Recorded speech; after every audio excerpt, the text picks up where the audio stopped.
Selamat pagi Bu Agnes dan teman-teman, kami dari kelompok 11 akan mempresentasikan tentang filosofi dan tujuan CIPP, Cambridge International Primary Program. Kami yang beranggotakan 3 orang dari kelompok 11, yaitu saya Sartika Barutir dengan NIM 207 dan teman saya Nahia Faras dengan NIM 147 dan Magdalena Rani dengan NIM 205. Di sini kami akan menjelaskan 10 filosofi Cambridge International Primary Program atau biasa disebut CIPP. Filosofi yang pertama yaitu Reflecting a Global Perspective atau mencerminkan perspektif global. Dalam filosofi ini ditegaskan bahwa pembelajaran yang dilakukan dikemas dengan adanya integrasi dari setiap mata pelajaran pada kurikulum Cambridge sehingga siswa dapat berpikiran secara internasional atau mendunia atau global dan dapat menghadapi tantangan yang ditemui dan memberikan kesempatan kontribusi dan terhubung secara global. Nah, hal ini juga didukung oleh sumber jurnal yang relevan yang dinyatakan bahwa peran pendidikan global mampu mempersiapkan siswa untuk bersaing di era globalisasi, yaitu dari Tilaar tahun 2004.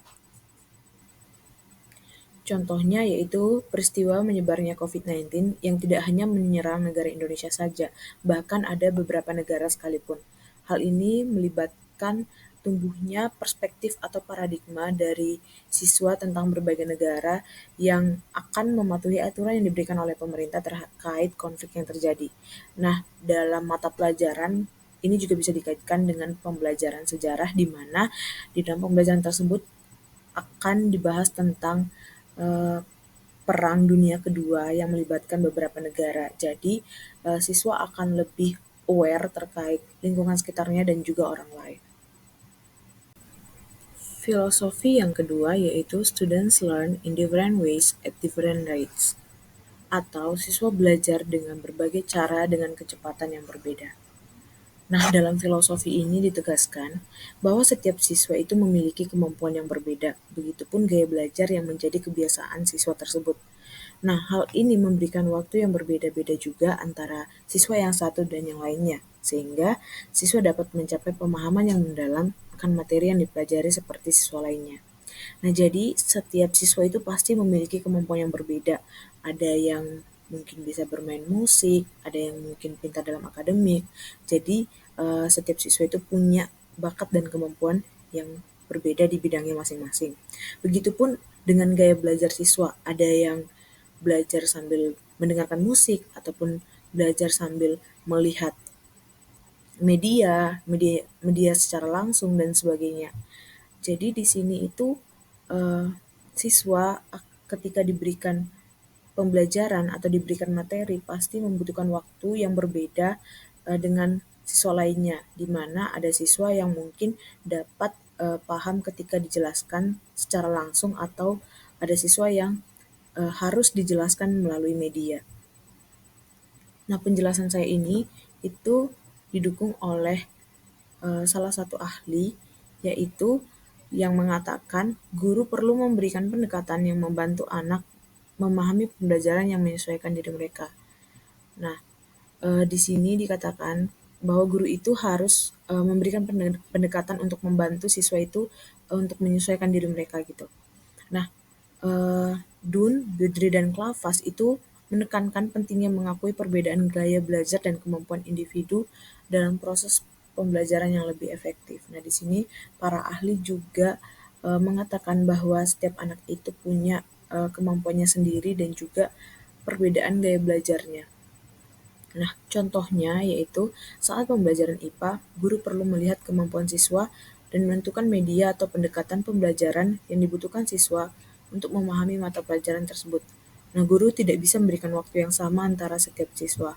Nah, contoh ini dapat kita bawakan dalam pembelajaran, misalnya mata pelajaran IPA, di mana guru perlu memberikan diagnosis awal untuk melihat bagaimana kemampuan siswa tersebut agar guru bisa menentukan media atau pendekatan pembelajaran seperti apa yang dibutuhkan oleh siswa, dan juga guru tidak bisa memberikan waktu yang sama antara siswa yang satu dan yang lainnya karena mereka punya kemampuan yang berbeda. Filosofi yang ketiga yaitu the primary school curriculum should be broad and balanced, yang artinya kurikulum sekolah dasar harus luas dan seimbang. Nah, filosofi ini menegaskan pentingnya kurikulum yang menyediakan cakupan berbagai mata pelajaran yang memberikan pengalaman sebagai landasan yang kuat bagi siswa. Nah, di dalam pembelajaran itu, di dalam kurikulum, pentingnya kurikulum tersebut menyediakan berbagai mata pelajaran. Seperti Cambridge, ada 3 fokus Cambridge yaitu Math, Science, dan juga English yaitu bahasa. Nah, namun Cambridge juga menyediakan muatan pembelajaran di luar itu. Jadi, di dalam kurikulum itu bisa fokus dalam akademik, namun juga dapat menyediakan muatan pembelajaran lainnya di mana siswa dapat mengakses pembelajaran yang dapat mengembangkan diri mereka.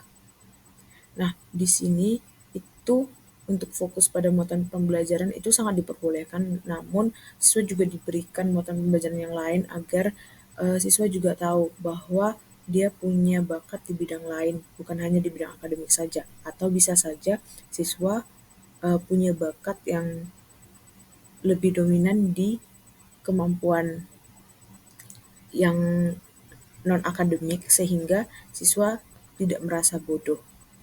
Nah, kemudian di sini fokus em, mata pelajaran itu didukung oleh Sujarwo, di mana Sujarwo itu mengatakan bahwa pentingnya pendidikan itu melibatkan berbagai aspek termasuk pengembangan pribadi di luar ranah akademis. Nah, fokusnya itu jangan hanya pada muatan pembelajaran yang akademik, yaitu matematika, sains, dan bahasa, tapi juga mencakup seni, musik, olahraga, dan pendidikan karakter yang mungkin memberikan kesempatan bagi siswa untuk mengembangkan kreativitas mereka di berbagai bidang. Nah, contohnya dalam pembelajaran materi itu dikemas dengan adanya muatan pembelajaran yang difokuskan dan tambahan muatan yang fokus pada pengembangan diri siswa, seperti yang musik tadi, olahraga, sama seni. Nah, itu akan memberikan pemahaman di luar akademik siswa dan memberikan kesempatan dalam pengembangan kreativitas. Filosofi yang keempat yaitu the different subjects can be linked to support or reinforce students' understanding, atau mata pelajaran yang berbeda dapat dikaitkan untuk mendukung atau memperkuat pemahaman siswa. Dalam filosofi ini menegaskan bahwa konsep yang dipelajari oleh siswa saling berkaitan sehingga memperkuat pemahaman siswa dalam pembelajaran.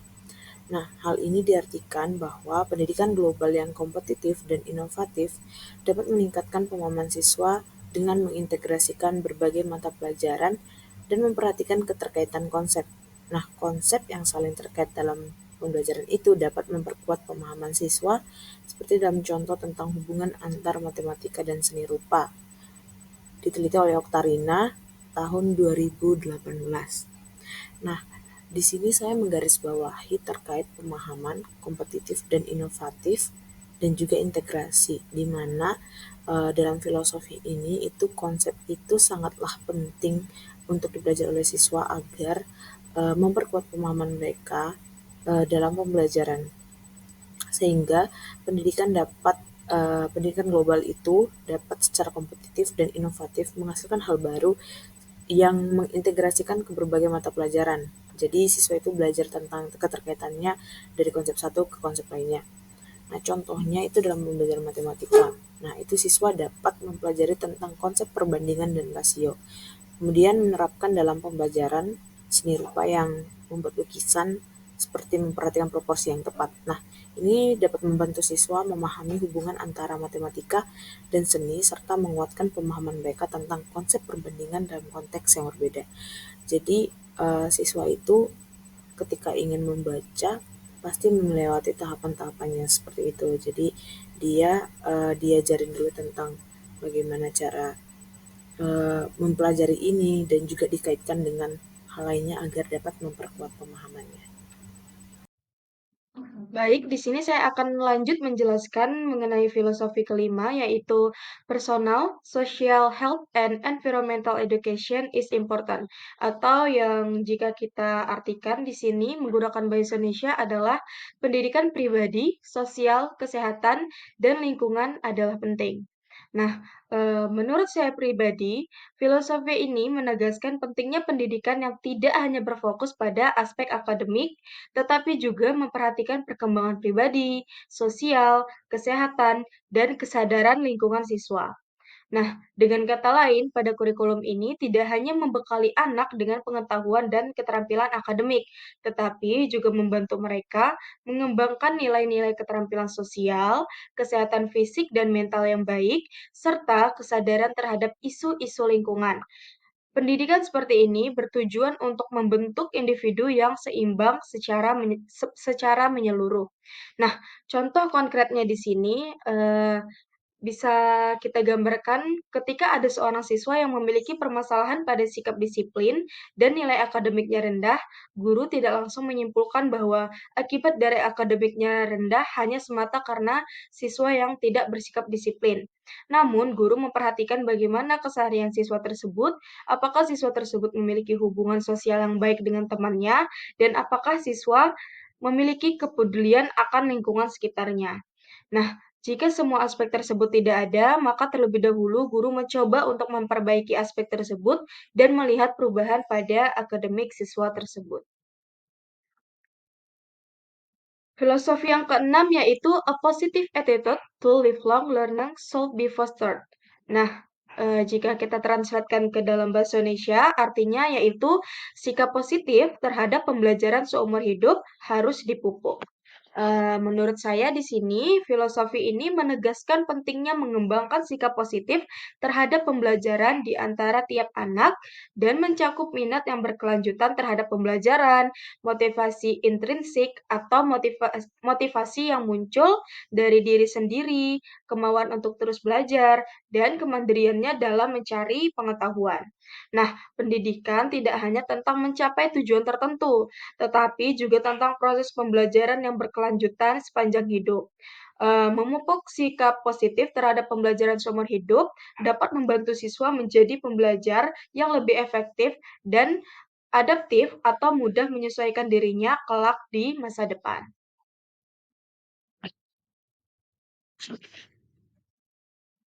Filosofi yang ketujuh yaitu reflection and analysis are important for quality teaching and assessment. Jika kita translate ke dalam bahasa Indonesia, artinya ini adalah refleksi dan analisis penting untuk pengajaran dan penilaian yang berkualitas. Nah, menurut saya, filosofi ini tentunya menegaskan pentingnya refleksi dan analisis dalam konteks pengajaran dan penilaian. Nah, eh, pengajar atau guru perlu secara teratur merefleksikan pengalaman pembelajaran mereka, menganalisis efektivitas strategi pengajaran, serta mengevaluasi kemajuan siswa. Nah, hal ini agar dapat membantu guru memahami apa yang sudah dapat dicapai oleh guru dan siswa, yang di mana ada ruang untuk perbaikan dan bagaimana guru dapat meningkatkan pengajaran untuk mendukung perkembangan siswa secara optimal. Nah, penilaian yang berkualitas juga membutuhkan analisis yang cermat tentang pencapaian siswa tentunya. Bukan hanya dari segi hasil akhir, tapi juga dari proses pembelajaran yang terjadi. Nah, dengan refleksi dan analisis yang dilakukan secara terus-menerus, pengajaran dan penilaian dapat menjadi lebih efektif dan relevan bagi kebutuhan siswa. Selanjutnya adalah tujuan dari Cambridge International Primary Program. Tujuan dari CIPP atau Cambridge International Primary Program yang pertama yaitu to develop a range of knowledge and skills that will provide a solid foundation upon which the later stage of education can build. Yang artinya untuk mengembangkan berbagai pengetahuan dan keterampilan yang akan memberikan dasar yang kuat untuk membangun tahap-tahap pendidikan selanjutnya. Nah, dalam program ini itu Cambridge bertujuan untuk memberikan dasar yang kuat kepada siswa agar mereka dapat melanjutkan pendidikan dengan percaya diri. Nah, fokusnya itu pada pengembangan pengetahuan dan keterampilan dalam berbagai mata pelajaran seperti bahasa Inggris, matematika, dan sains. Nah, contohnya itu siswa dapat belajar tentang sejarah melalui penelusuran dokumen sejarah, memecahkan masalah matematika, dan menulis esai dalam bahasa Inggris yang terstruktur dengan baik. Ataupun contoh lain seperti ketika siswa ingin belajar membaca, pasti siswa harus melalui tahapan-tahapan seperti mengenal huruf dan angka. Tujuan CIPP yang kedua yaitu to provide a progressive framework of learning outcomes that are appropriate for students in the primary phase, yang artinya untuk memberikan kerangka kerja progresif dari hasil pembelajaran yang sesuai untuk siswa di fase dasar.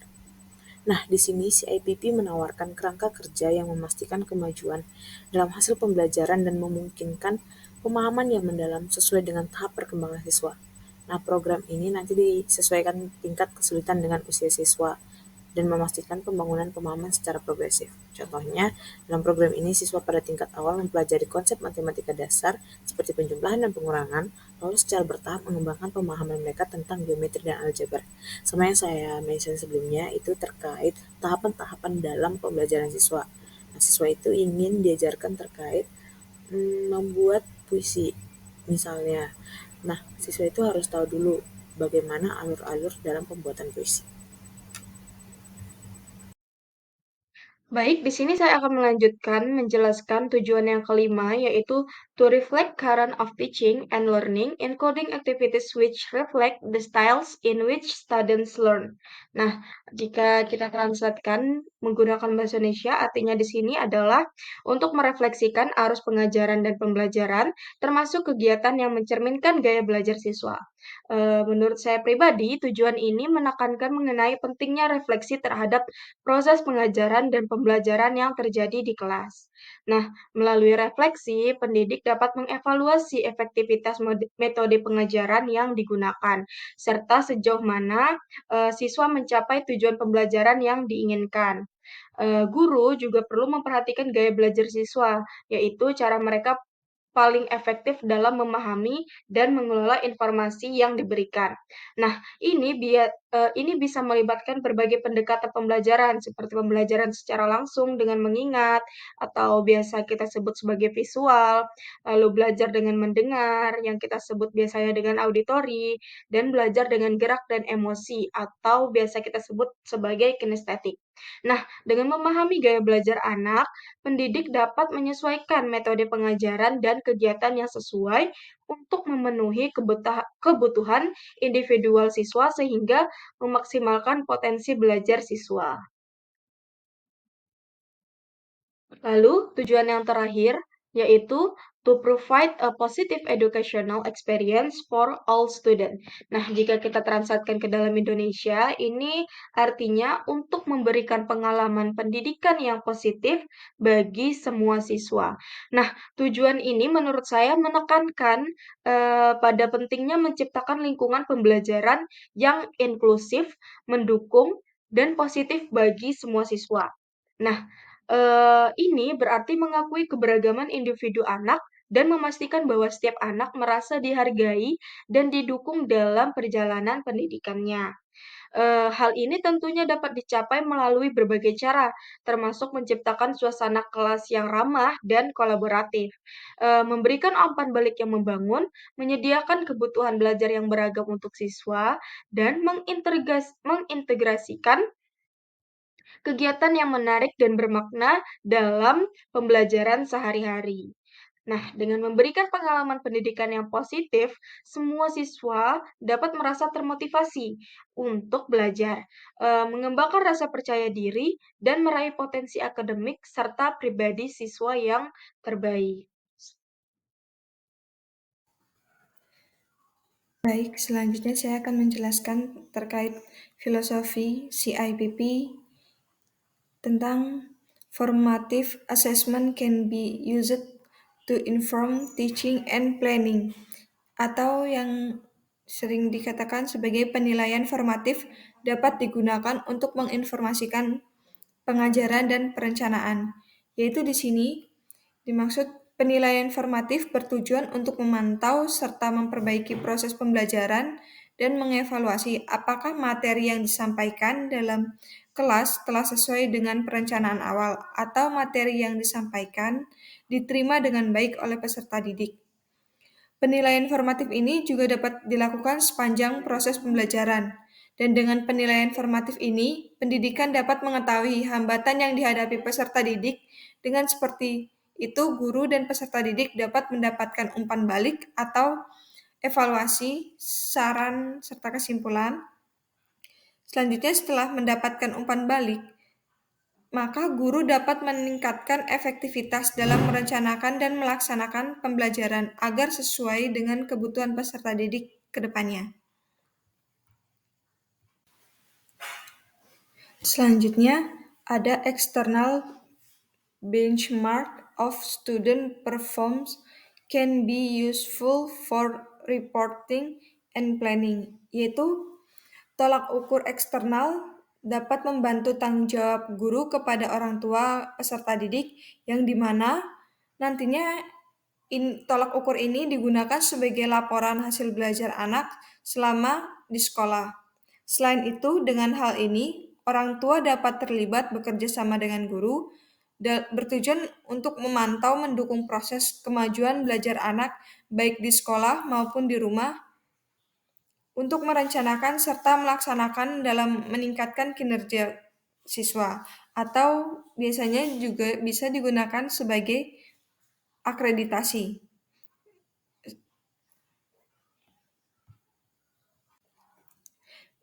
Baik, di sini yang selanjutnya terakhir ada assessment should be culturally sensitive and unbiased, and they should reflect a wide range of skill and knowledge across subject, atau penilaian harus peka secara budaya dan tidak memihak dan harus mencerminkan berbagai keterampilan dan pengetahuan di seluruh mata pelajarannya. Yaitu dalam konteks pendidikan yang multikultural, penilaian perlu memperhitungkan keberagaman pada budaya peserta didik. Evaluasi bersifat sensitif terhadap nilai-nilai, norma, dan kepercayaan budaya yang berpengaruh pada cara peserta didik belajar dan memahami. Pendidik terlebih dahulu untuk memastikan apakah dengan penilaian tersebut nantinya tidak memihak kepada peserta didik berdasarkan latar belakang budayanya. Dan penilaian yang akan dilakukan harus bersifat objektif dan adil secara kelompok ataupun individu. Dengan kriteria yang digunakan dalam penilaian harus jelas dan relevan. Dan juga dalam memberikan umpan balik untuk itu perlu konstruktif. Dan dalam proses penilaian juga harus mencerminkan seluruh keterampilan dan pengetahuan. Baik, berikutnya saya di sini akan menjelaskan tentang tujuan CIPP. Yaitu yang pertama ada to provide a structure that emphasizes the development of skill as well as knowledge.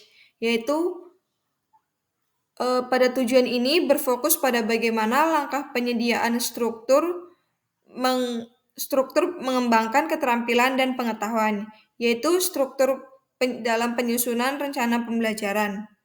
Di sini yang dimaksud adalah dengan cara identifikasi tujuan pembelajaran yang ingin dicapai dan menentukan konten yang relevan dengan keterampilan dan pengetahuan yang ingin ditingkatkan. Dan yang terakhir juga dimaksud untuk membuat rencana pembelajaran yang terstruktur termasuk materi, metode, dan evaluasi. Berikutnya di sini ada aktivitas berbasis keterampilan atau berbasis proyek, yaitu di sini fokus pada aktivitas yang memperkuat keterampilan tertentu. Misalkan jika ingin meningkatkan kemampuan berbicara, disisipkan diskusi atau presentasi dalam pembelajaran. Dan yang kedua, menggunakan pendekatan yang praktis seperti simulasi, bermain peran, atau proyek. Dan selanjutnya pada poin ketiga yaitu penggunaan teknologi atau sumber daya digital. Di sini dimaksud yaitu kita memanfaatkan teknologi untuk memperkaya pembelajaran. Contohnya bisa menggunakan dengan platform daring saat pembelajaran atau membuat video atau aplikasi pembelajaran lainnya. Dan yang terakhir, mengajarkan siswa tentang literasi digital dan bagaimana memanfaatkan sumber daya secara efektif. Pada poin keempat, yaitu pengembangan literasi informasi. Di sini dengan berfokuskan dengan mengajarkan keterampilan mencari, memahami, dan mengevaluasi informasi. Dan yang berikutnya memberikan latihan dalam mengakses sumber daya seperti buku, jurnal, dan berbasis data lainnya. Berikutnya ada kolaborasi atau diskusi, yaitu kita guru sebagai pendidik memfasilitasi dalam diskusi kelompok, proyek, tim, atau kerjasama antar peserta didik. Dan yang terakhir, mengajarkan keterampilan berkomunikasi dan mendengarkan. Pada poin terakhir yaitu ada evaluasi atau umpan balik. Di sini terdapat 2 poin, yaitu guru dapat memberikan umpan balik ataupun peserta didik dapat memberikan umpan balik terhadap konstruktif kinerjanya. Dan yang terakhir yaitu guna berbagai metode evaluasi termasuk tes, tugas, dan portofolio. Baik, tujuan CIPP selanjutnya ada to provide a flexibly system of assessment that enables school to obtain the feedback they need to inform teaching, yaitu di sini lebih menekankan bagaimana langkah yang diambil dalam penggunaan variasi metode penilaian, penerapan rubrik penilaian, keterlibatan peserta didik, umpan balik yang diberikan oleh guru maupun peserta didik, dan fleksibilitas waktu. Yang pertama di sini yang dimaksud dengan variasi metode yaitu guna berbagai metode penilaian seperti ujian, proyek, presentasi, dan tugas terstruktur lainnya. Dengan variasi ini, peserta didik memiliki kesempatan untuk menunjukkan pemahaman mereka dalam berbagai konteks. Dan selanjutnya untuk umpan balik ini yaitu memberikan umpan balik secara teratur, baik secara tertulis maupun lisan. Di sini menjelaskan terkait kelebihan dan kekurangan kinerja peserta didik, serta memberikan saran atau masukan yang perlu diperbaiki ataupun perlu ditingkatkan. Dan yang poin berikutnya rubrik penilaian, yaitu membuat rubrik penilaian yang jelas dan terperinci untuk setiap tugas dan proyek yang dilakukan. Dalam rubrik ini juga membantu guru memberikan umpan balik secara lebih spesifik dan objektif. Poin berikutnya ada keterlibatan peserta didik, yaitu peserta didik dilibatkan dalam proses penilaian. Di sini guru mengajak mereka untuk merancang kriteria penilaian atau memberikan umpan balik pada teman sekelasnya. Dan poin terakhir, ada fleksibilitas waktu, di mana guru harus mempertimbangkan waktu atau kefleksibilitasan tugas yang diberikan kepada peserta didik. Karena diketahui tidak semua peserta didik ini bisa mengikuti kegiatan secara cepat. Ada yang peserta didik yang membutuhkan waktu pengerjaannya dalam menyelesaikan tugas tersebut lebih lama. Berikut sumber pustaka yang kelompok kami gunakan untuk mendukung argumentasi kami terkait penjelasan dari filosofi dari Cambridge International Primary Program dan juga tujuan CIPP. Sekian dari presentasi kami terkait tujuan dan juga filosofi dari Cambridge International Primary Program. Terima kasih.